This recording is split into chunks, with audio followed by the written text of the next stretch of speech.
Well, I think right now, for not only the White House, but for politicians on the Hill right now, we need to look for other energy sources. As we said before, I mean, Wall Street, there's a bottleneck on Wall Street because a lot of oil companies, understandably, slowed production down during COVID. It's going to take a while to ramp it back up.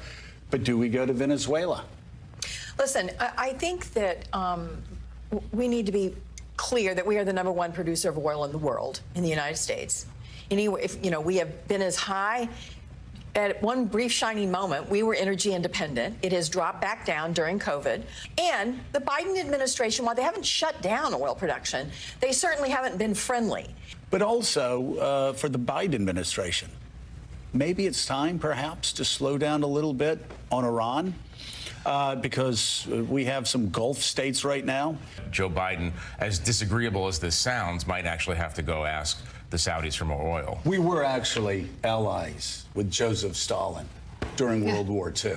The world anew. You choose your bedfellows, which is why Nikki Haley, over the course of the weekend, saying that she was shocked that the Biden administration had been talking to the Chinese about Russia to bring about some kind of diplomacy was absurd, because in this kind of circumstance, you talk to whoever you can, and much better, actually, to drive a wedge between the Chinese and the Russians at the moment than to have them moving closer together as they had been before the start of this invasion.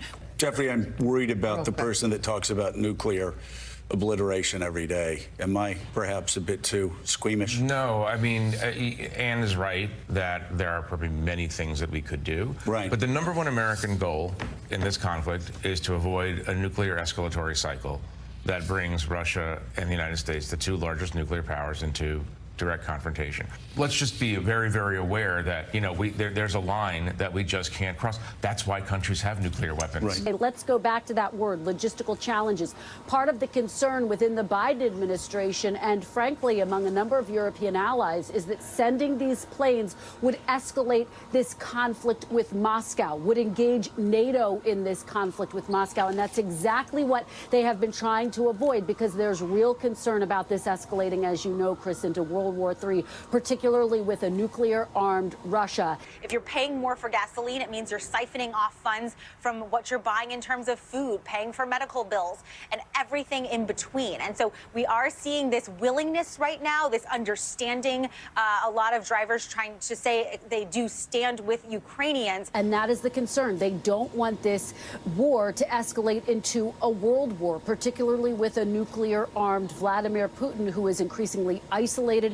I think the administration and NATO do need to look at the possibility of a no-fly zone for humanitarian purposes. Of course, they say that means you're walking into World War III. You're having a direct confrontation with Russia. And if we go a little bit later, of course, then we can look at the role of Joe Biden, who sought to withhold aid to Ukraine and ask for the Ukrainian prosecutor general to be fired because he was starting to investigate his son, Hunter Biden. Okay, I don't know that that has anything to do with exactly what we're talking about, that the connecting, pulling funding from Ukraine, but connected to Hunter Biden.